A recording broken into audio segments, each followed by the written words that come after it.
엔비디아 관련해서 전 세계적으로 난리가 났어요. 엔비디아가 지난 분기 양호한 실적을 발표했지만 주가가 8% 넘게 급락을 했다고 합니다. 실적 발표는 양호한 결과들을 발표했음에도 불구하고 오히려 주가는 떨어진 거예요. 이 배경은 어떻게 된가요? 네, 그 엔비디아의 주가가 다음 분기 총 마진율 전망이 지난해 평균을 밑돌았다는 점, 또 트럼프 대통령의 관세 발언에 대한 우려감으로 인해서 지난달 27일 실적 발표 다음 날에 8.5%나 크게 주가가 빠졌는데요. 예.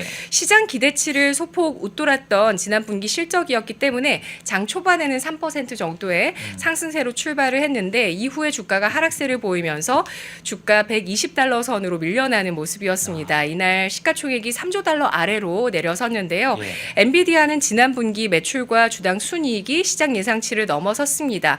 매출 대부분을 차지하는 데이터 센터 AI 칩 매출이 1년 전 대비해서 93% 급증하면서 AI 열풍이 계속되고 있다는 것을 보여줬는데요. 다만 총 마진율이 지난해보다 줄어들 것이라는 전망이 부각되면서 매도세가 몰렸습니다.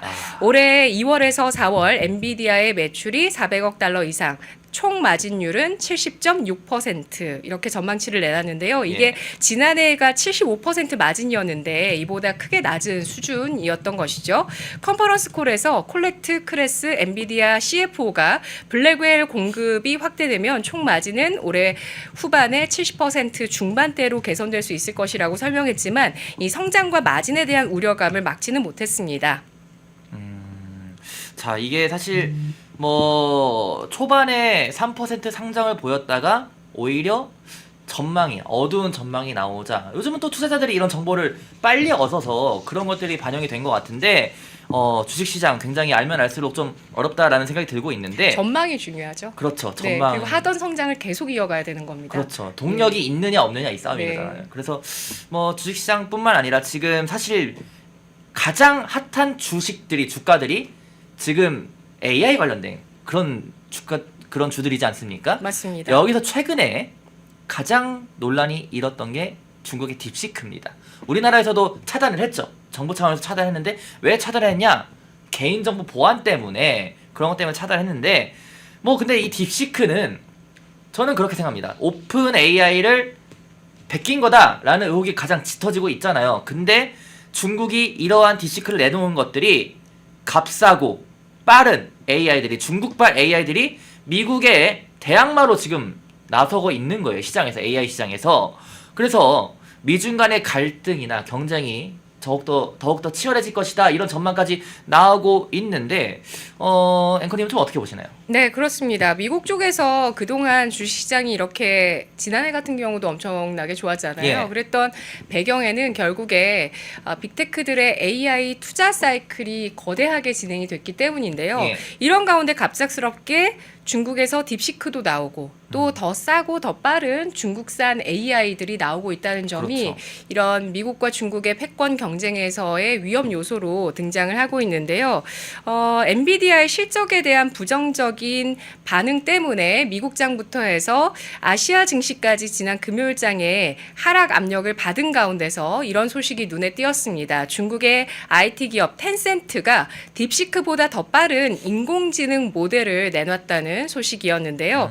주요 외신들은 중국의 AI 기술이 미국의 유일한 대항마로 성장하면서 미중 간 경쟁이 한층 더 치열해질 것이라고 전망했습니다. 예. 텐센트는 지난달 27일 자사 AI 챗봇 모델인 훈위안 터보 S를 출시했습니다. 텐센트는 이 모델이 즉각적으로 응답하도록 설계됐고 딥시크보다 빠르고 사용료도 더 저렴하다고 설명했습니다. 텐센트는 게임 업체에서 출발한 중국 선전시에 있는 거대 IT 기업으로 사업을 다각화하면서 AI 챗봇 모델까지 개발한 건데요. 현재 홍콩 증시 내에서 상장된 기업 가운데 대장주가 바로 텐센트고요. 최근 홍콩장이 미국장보다 더 좋은 흐름을 보여주고 있는데 예. 이 배경에는 중국의 빅테크 기업들의 강세가 있습니다. 글로벌 IT 업계에서는 올해 1월에 중국의 스타트업 딥시크의 저가형 모델이 전 세계를 충격에 빠뜨린 가운데 텐센트, 알리바바 등 다른 중국 업체들도 AI 시장에 뛰어들면서 미국 중심의 기존 판도가 뒤흔들리는 것 아니냐는 전망이 제기되고 있는데요. 딥시크는 16,000개 이상의 칩을 사용해서 AI를 훈련하는 선도 업체들과 달리 엔비디아 CPU를 약 2,000개만 사용했다고 주장하고 있습니다. 중국 업체들의 저가 AI 모델이 늘어날수록 엔비디아의 수익성이 떨어지는 것 아니냐는 우려도 나오고 있는데요. 향후 강대국들의 기술 패권 경쟁이 더욱 치열해질 것으로 보이는 가운데 중국의 AI와 로봇 굴기가 상당 수준으로 올라오게 되면서 국가 안보를 위해서라도 군사용 AI에 대한 대비책을 마련해야 된다는 목소리도 함께 커지고 있습니다. AI와 로봇 기술의 발전이 필수 불가결해지고 있는 가운데 사이버 보안이 없이는 AI가 감당할 수 없는 도박이 될 수도 있다는 의견도 나오고 있는데요. AI는 앞으로 전기만큼이나 우리 삶의 필수적인 요소가 될 것이며 이에 대해 사이버 보안도 매우 중요해지고 있습니다. 그리고 중국의 AI, 로봇 분야의 진격과 방산 분야로까의 접목 가능성까지 이런 여러 가지 잠재력에 대해서도 미리 대비를 해볼 필요가 있겠습니다. 그렇죠. 지금 사실 이 속도전이 굉장히 중요한 상황에서 우리나라도 좀 전국을 안정시킨 다음에 이 속도전에 뛰어들어야 되는 네. 상황인데 지금 계속 탈핵 심판 뭐 전국이 계속되면서 혼란스러운 상황이 연이어 나타나고 있고 해외 뭐 선진국들은 다 앞다퉈서 나아가고 있는데 우리나라만 못 가고 있잖아요. 그래서 하루빨리 이 혼란스러운 상황들이 정리가 되어야 한다라고 생각을 하고 엔비디아 관련해서 하나 더 얘기를 해보자면은 엔비디아가 지난달 26일 발간한 연례 보고서를 보면은 중국의 화웨이를 2년 연속 경쟁 업체로 꼽았다고 합니다. 트럼프 대통령 1기 때를 돌이켜 보시면은 당시 트럼프 1기에서는 소위 말하는 화웨이 죽이기가 있었잖아요. 굉장히 거센 압박을 가했었는데 우리나라 부정선거 관련해서 윤 대통령도 최근에 화해를 권유했다는 소식이 있습니다. 어떤 내용일까요? 네, 지난달 26일 엔비디아가 발간한 연례 보고서에서 화웨이를 지난해에 이어서 2년 연속 경쟁 업체 중 하나로 선정했습니다. 엔비디아는 특히 전체 5개 부문 가운데 반도체와 클라우드 서비스, 컴퓨팅 처리, 네트워킹 제품 등 4개의 부문에서 화웨이와 경쟁 관계라고 설명했는데요. 젠슨 왕 엔비디아 CEO는 CNBC와의 인터뷰에서 중국 업체들과 상당한 경쟁이 있다며 화웨이와 다른 기업들은 매우 역동적이고 경쟁력도 매우 뛰어나다고 코멘트했습니다. 트럼프 1기 행정부 시절 화웨이는 미국의 집중 견제 대상으로 꼽혔었는데요. 당시 2019년 화웨이를 상무부 블랙리스트 목록에 추가해서 미국의 기술이나 소프트웨어, 부품 등을 사들이지 못하도록 하는 제재를 도입했었고요. 결국 화웨이는 구글 안드로이드 운영체제나 퀄컴 프로세서, 통신 반도체 등을 활용할 수 없게 되면서 주력 사업인 스마트폰 분야에서 큰 타격을 받을 수밖에 없었습니다. 하지만 화웨이는 미국의 제재 이후에도 중국 정부의 지원에 힘입어서 꾸준히 기술을 개발해 오면서 7나노 첨단 미세 공정 기반 스마트용 프로세서와 인공지능 반도체 등을 상용화하는 데 성공했습니다. 이번 트럼프 2기 행정부에서 다시 한번 화웨이와의 전면전을 선포할 가능성에 대해서도 전망이 나오고 있습니다. 이는 화웨이가 중국과 미국의 기술 경쟁의 핵심으로 꼽히고 있기 때문인데요. 화웨이는 중국의 첨단 IT 기술 발전을 주도하는 기업으로 반도체, 스마트폰, 인공지능 서버 등 폭넓은 사업 영역에서 경쟁력을 확보했습니다. 특히 딥시크 쇼크에서 화웨이 역할이 다시금 주목을 받는데요.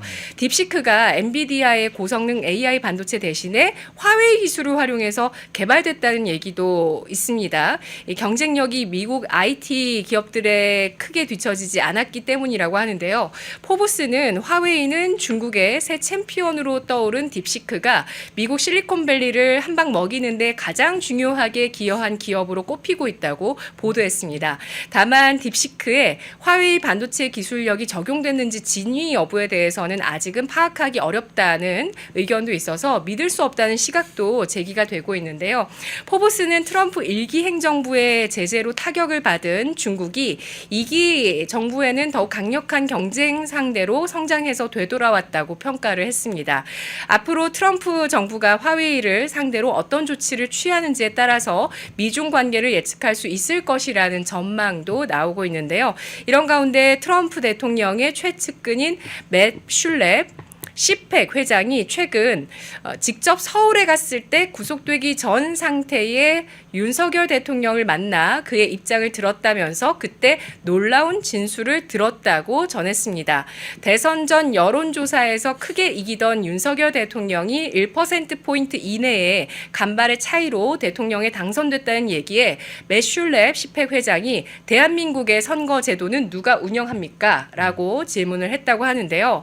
윤석열 대통령이 침묵을 지키고 있었고 똑같이 두 번째까지는 침묵을 지키다가 세 번째 거듭되던 질문에 놀랍게도 화웨이라고 답했다라는 발언이 나온 건데요. 트럼프 최측근 입에서 중국 화웨이가 우리나라 선거 시스템을 장악했다는 말이 나왔고 윤석열 대통령 말이 사실인지 여부와 그에 대한 후폭풍이 어떻게 이어질지 잘 지켜봐야 할 대목일 겁니다.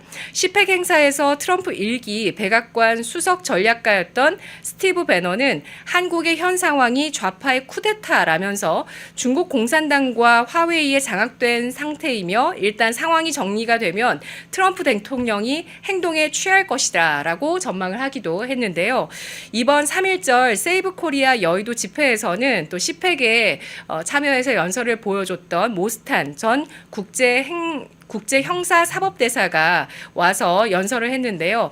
이날 연설에서 단 전 대사는 투표를 신뢰할 수 없다면 민주주의 사회에서 살고 있다고 말할 수 없다며 부정선거 문제를 강조했고요. 이어서 중국의 영향력 아래에 있는 개표기계 문제점을 들어서 중국 공산당 발 아래 들어가지 않도록 우리나라가 대한민국이 경계해야 할 것이라고 강조했습니다.